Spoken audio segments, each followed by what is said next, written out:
Permata TV YouTube Indonesia dengan bangga mempersembahkan sebuah storytelling kekinian abad ini, diangkat dari karya besar Esa Mintarja yang sangat populer di masanya, berlatar belakang kisah tanah Jawa masa lampau dengan judul Kisah Api di Bukit Menoreh.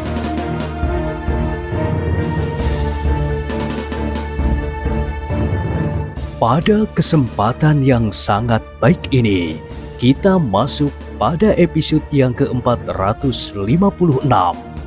Selamat menikmati.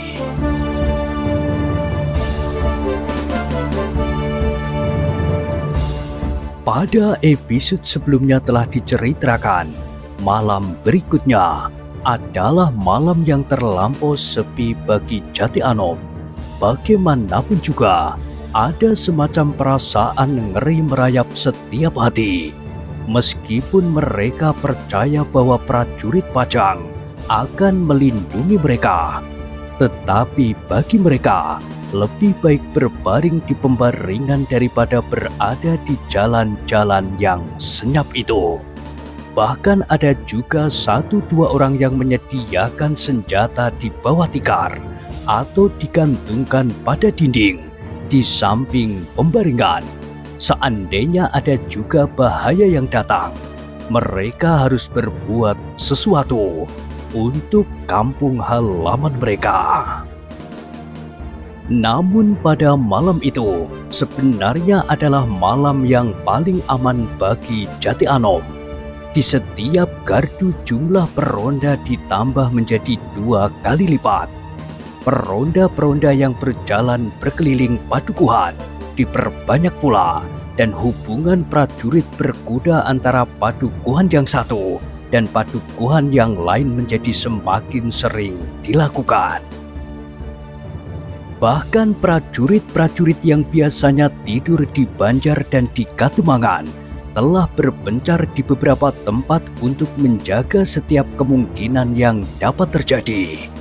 Tetapi semua itu dilakukan setelah senja turun, sehingga kesibukan para prajurit itu tidak justru menimbulkan kegelisahan pada hati rakyat Jati Anom.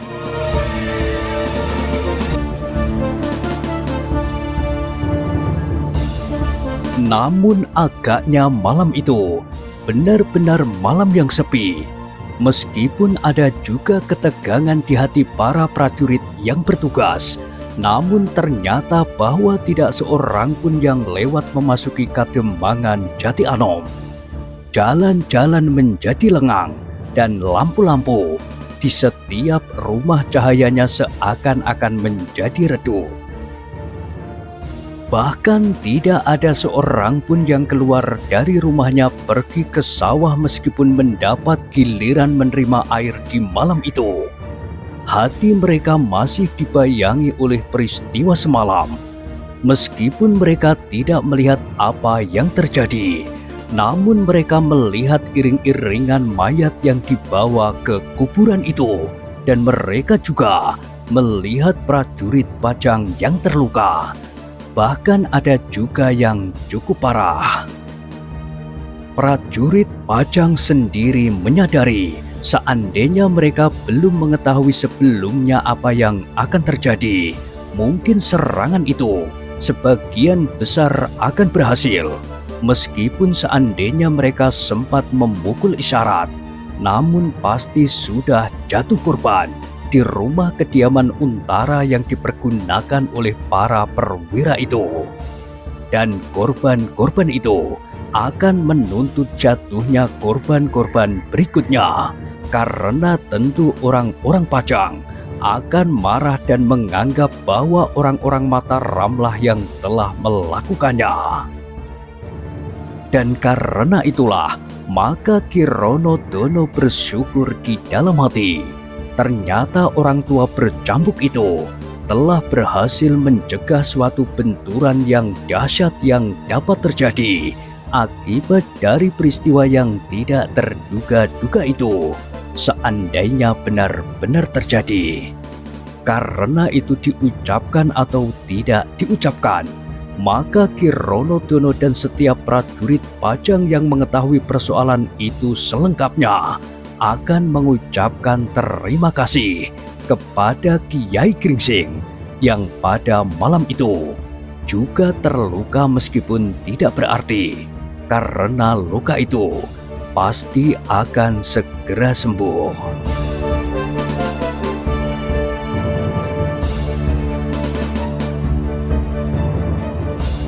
Demikianlah, perlahan-lahan malam itu pun akhirnya sampai juga pada ujungnya. Ketika langit menjadi merah, maka setiap prajurit yang tegang sepanjang malam menjadi agak lapang. Malam itu ternyata telah mereka lalui tanpa terjadi sesuatu peristiwa yang dapat mengguncangkan ketentraman Katembangan Jati Anom.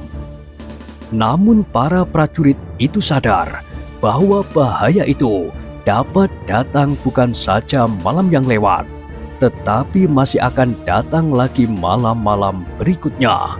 Bahkan mungkin di siang hari. Justru di siang hari, prajurit-prajurit Pajang tidak begitu bersiaga seperti di malam hari.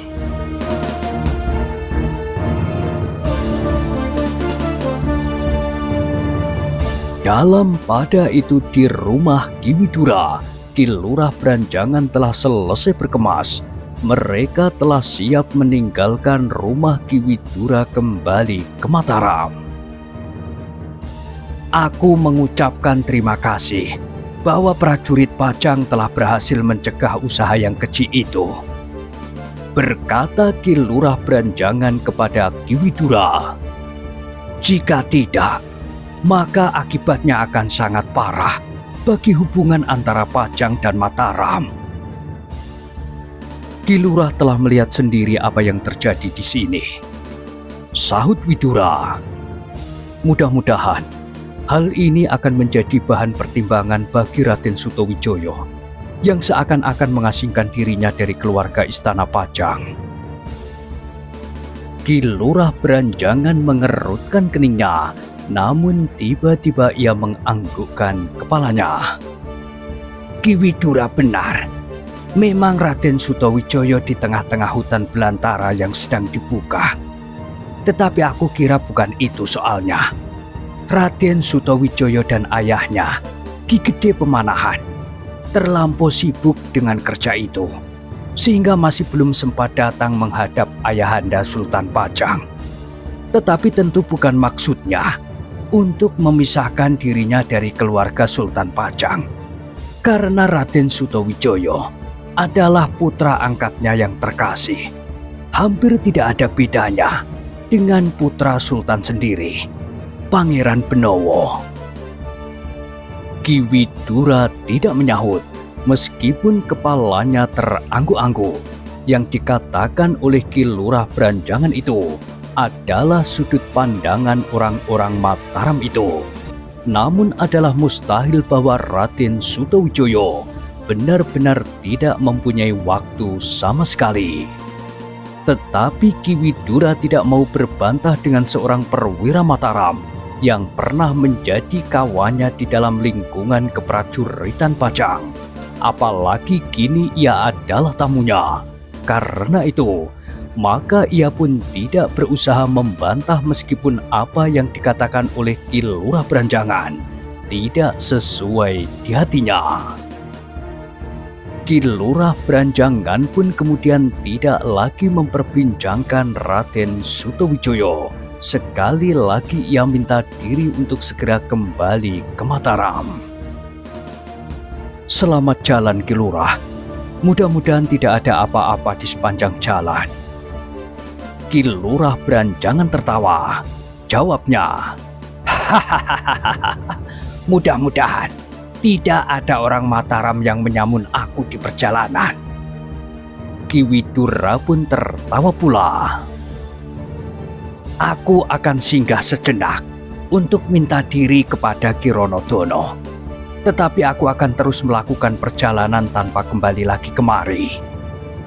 "Silahkan Ki Lurah," sahut Ki Widura.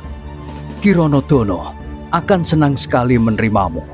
Marilah, aku akan menyertaimu sampai ke rumah Untara itu."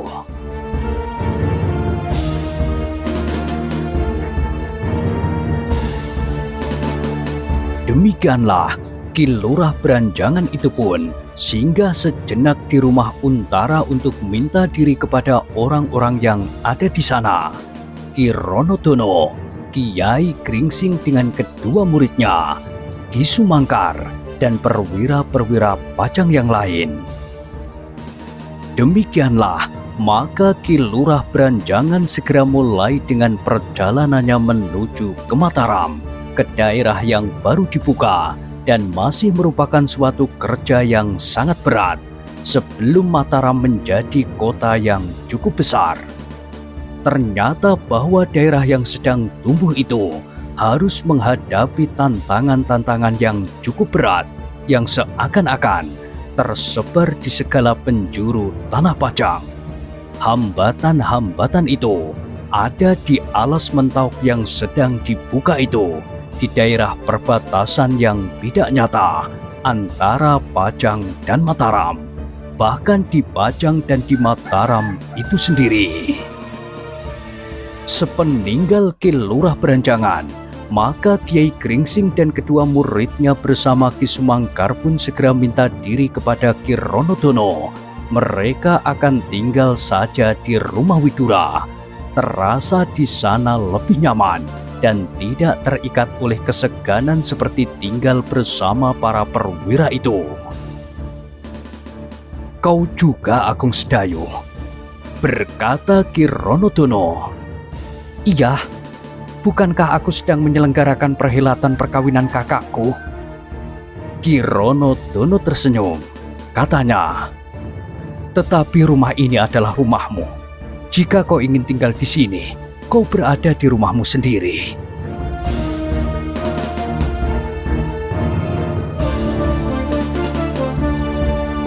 Agung Sedayu tertawa, tetapi sebelum ia menjawab, Swandaru sudah mendahuluinya.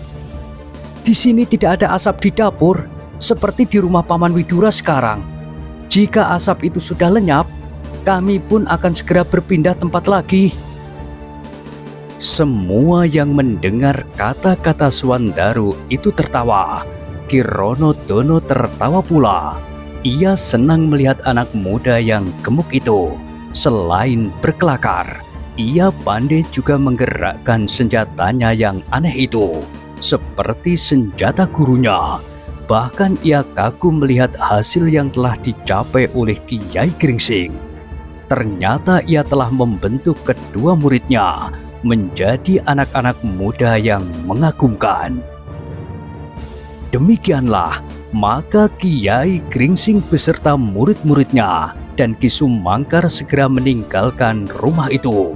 Sebelum mereka melangkah keluar regol, Ki Ronodono berkata, "Kami masih selalu memerlukan bantuan Kiai berdua dan kedua anak-anak muda itu." Kiai Gringsing tersenyum. "Tentu, kami akan berusaha sejauh yang dapat kami lakukan. Kami tidak akan tinggal jauh. Kami masih akan tinggal di rumah Ki Widura, menunggu pengantin itu datang." "Terima kasih," sahut Ki Ronodono. "Mungkin untuk waktu yang lama sekali.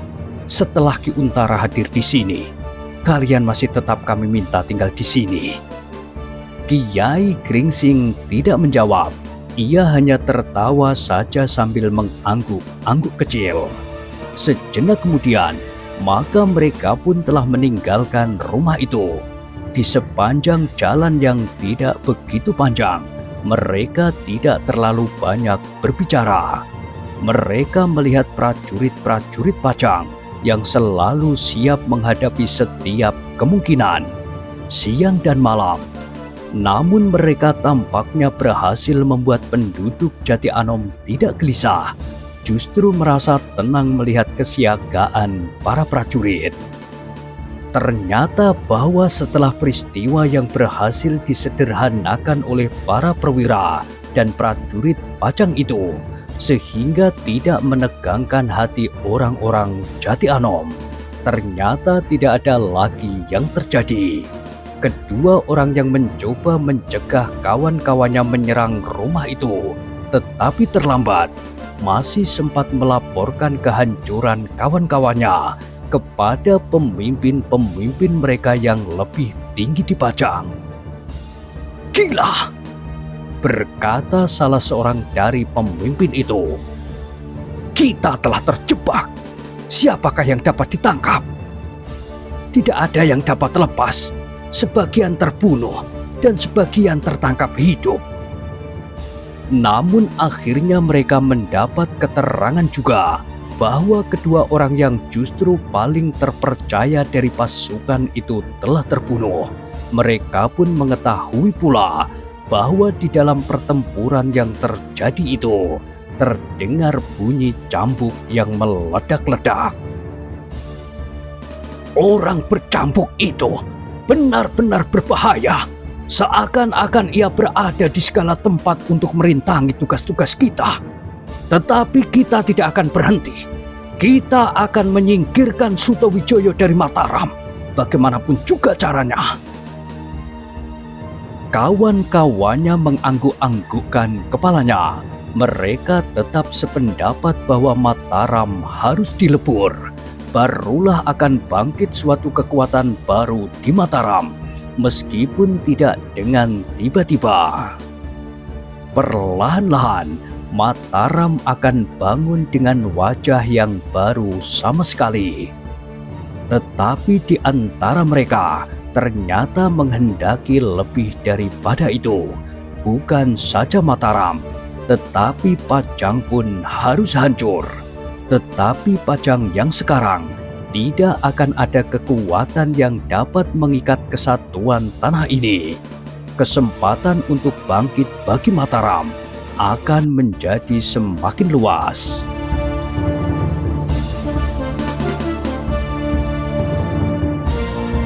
Tetapi satu hal yang masih menjadi persoalan, bahwa di antara para pemimpin gerombolan itu tidak ada seorang yang bernama Raden Sutawijoyo atau Ki Gede Pemanahan atau Ki Penjawi atau Ki Juru Martani atau nama-nama lain yang mempunyai pengaruh yang cukup. Yang ada hanyalah nama-nama yang tidak dikenal oleh rakyat Pajang pada umumnya. Meskipun ada di antara mereka yang memiliki kemampuan seperti Kiai Damar dan Kiai Telapak Jalak. Bahkan perwira Pajang yang terlibat dalam rencana ini pun bukanlah perwira yang namanya lebih besar dari Untara yang muda itu. Meskipun demikian, mereka berusaha terus, namun mereka mulai curiga di antara mereka sendiri. Jika tidak ada seorang pengkhianat, maka pasukan mereka yang menyerang rumah kediaman para perwira di Jati Anom itu tidak akan terjebak. Demikianlah, untuk beberapa saat Jati Anom masih tetap tenang menjelang hari kelima dari hari perkawinan Untara. Maka Jati Anom telah menjadi pulih kembali. Peristiwa yang pernah terjadi di kediaman para perwira itu sudah hampir dilupakan, baik oleh rakyat Jati Anom maupun oleh para prajurit Pajang. Meskipun mereka tetap berada di dalam kesiapsiagaan.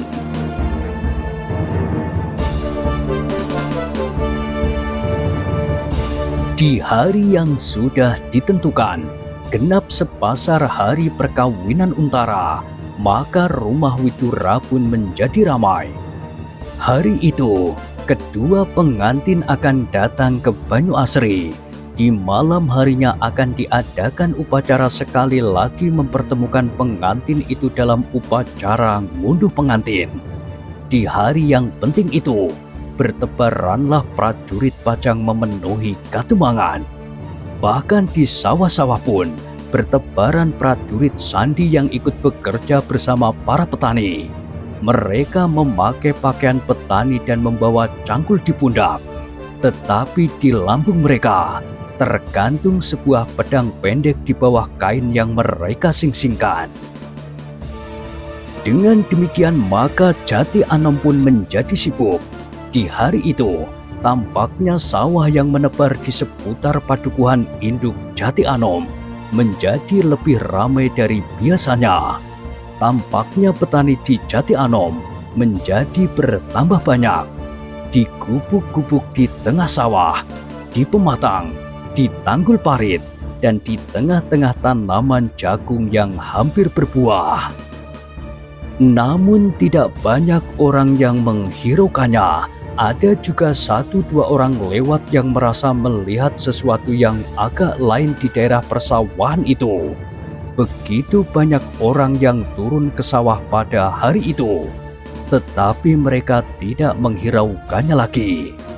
Sedang bagi orang Jati Anom, hal yang serupa itu sudah tidak mengejutkan lagi.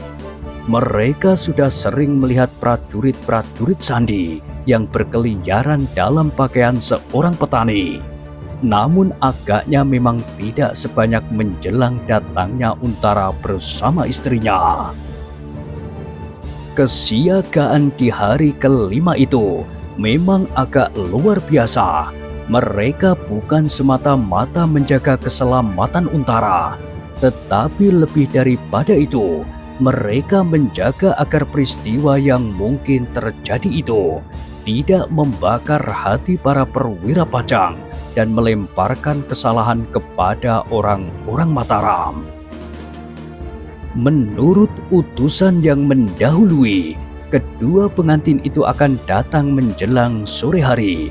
Mereka beristirahat sejenak, kemudian di malam harinya mereka langsung akan dipersandingkan. Untara sendiri berharap agar semuanya segera selesai, sehingga ia segera dapat melangsungkan tugasnya lagi. Meskipun barangkali ia masih harus beristirahat beberapa hari setelah upacara sepekan itu. Namun apabila semuanya sudah selesai, maka ia akan dapat melakukan sebagian tugasnya selagi ia masih beristirahat. "Pengantin itu berangkat di pagi-pagi benar," berkata utusan itu. "Pengantin laki-laki naik kuda bersama para pengiring, sedang pengantin perempuan naik tandu. Perjalanan mereka tidak akan dapat terlalu cepat, apalagi di sepanjang jalan. Banyak orang yang melihat dan tentu mengganggu perjalanan mereka pula." Widura pun segera mempersiapkan penyambutan sebaik-baik yang dapat dilakukannya. Beberapa orang tamu sudah siap di pendopo sejak tengah hari. Bahkan Ki Demang Jati Anom pun telah berada di rumah Widura sejak pagi.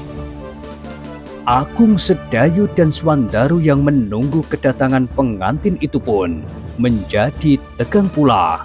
Masih terbayang orang-orang yang dengan tiba-tiba saja menyerbu rumah kediaman para perwira. Jika hal itu belum diketahui sebelumnya, maka akibatnya pasti akan mengerikan. Barangkali demikian Untara datang, maka ia akan segera memimpin pasukan ke Mataram. "Untunglah hal itu tidak terjadi," desis Agung Sedayu. "Apa? Orang-orang yang malam itu datang menyerbu?"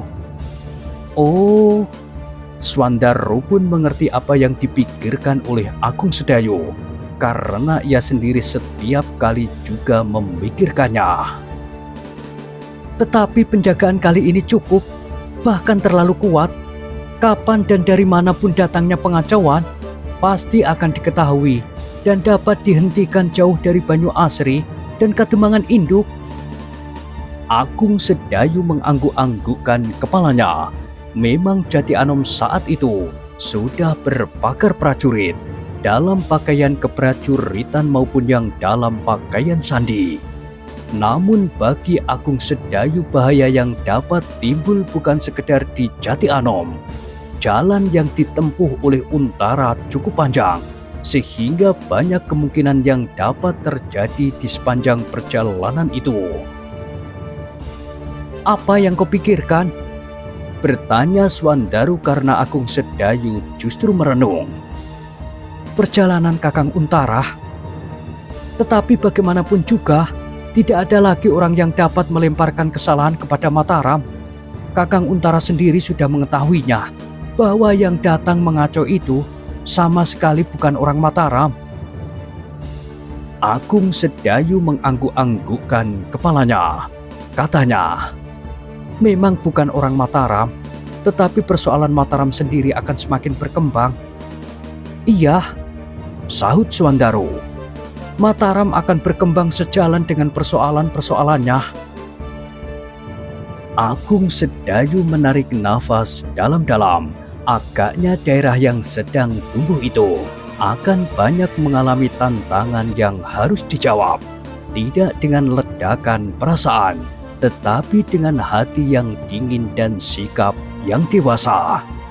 Namun dalam pada itu, orang-orang Jati Anom sendiri hampir tidak menghiraukan lagi persoalan-persoalan yang tumbuh di antara dua pusat kepemimpinan Pajang yang seakan-akan terpecah. Jika yang terjadi itu seperti berkembangnya daerah padi, maka tidak akan banyak menimbulkan persoalan-persoalan yang rumit. Tetapi Mataram lahir dalam suasana yang tegang. Lewat tengah hari, telah banyak anak-anak yang berkumpul di pinggir padukuhan, di tepi-tepi jalan yang akan dilewati oleh Untara. Bahkan beberapa orang anak-anak muda duduk-duduk di gardu sambil bergurau dan menunggu kedatangan pengantin yang agak lain dari pengantin yang sering mereka saksikan di Jati Anom. Pengantin yang akan datang adalah seorang senopati yang memiliki pengaruh yang besar di dalam dan di luar istana. Tetapi seperti yang sudah diperkirakan, Untara akan datang ke rumah pamannya menjelang sore hari.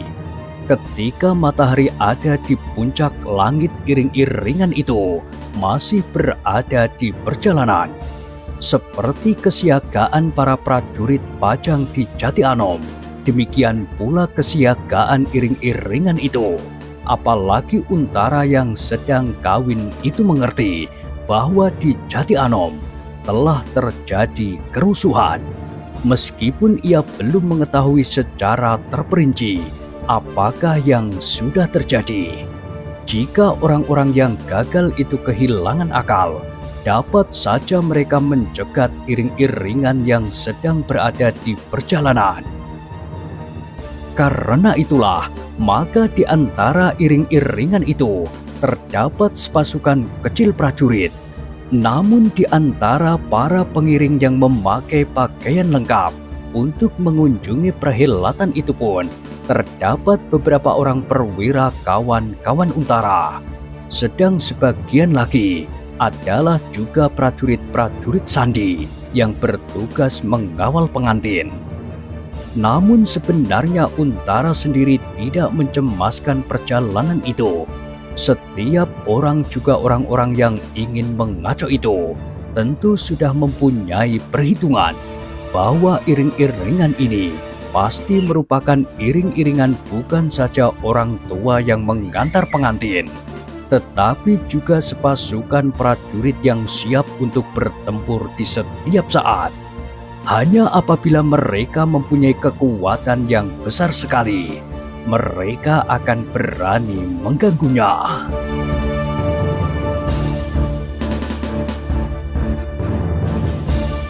Demikianlah iring-iringan pengantin itu berjalan lewat padukuhan-padukuhan yang penuh dengan orang-orang yang ingin menyaksikannya di sebelah menyebelah jalan. Bahkan anak-anak sudah mulai bersorak-sorak sejak mereka melihat debu mengepul di kejauhan.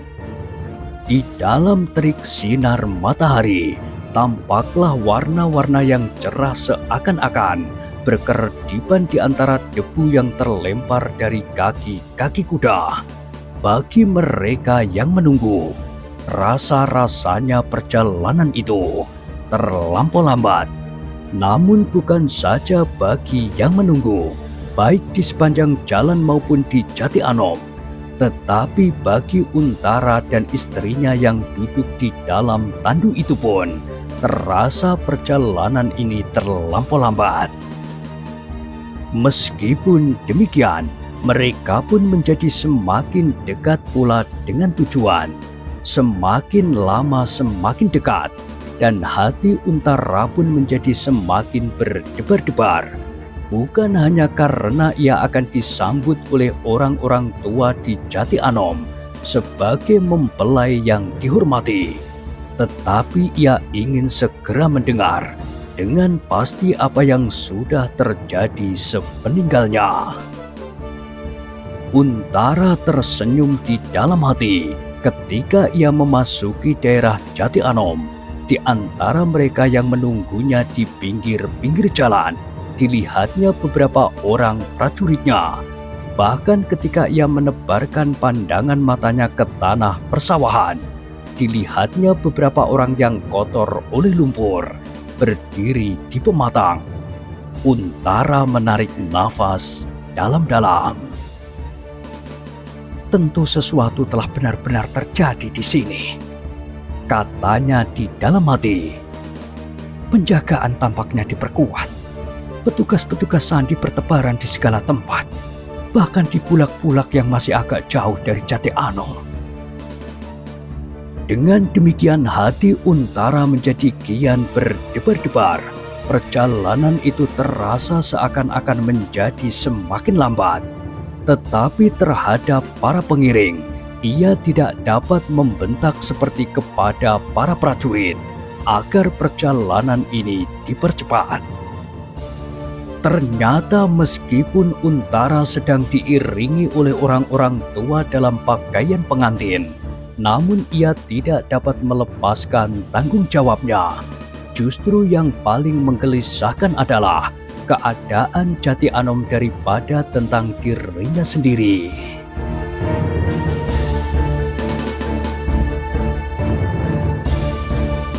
Nah, bagaimanakah kisah selanjutnya? Silahkan ikuti terus kisah Api di Bukit Menoreh pada episode berikutnya. Sampai jumpa.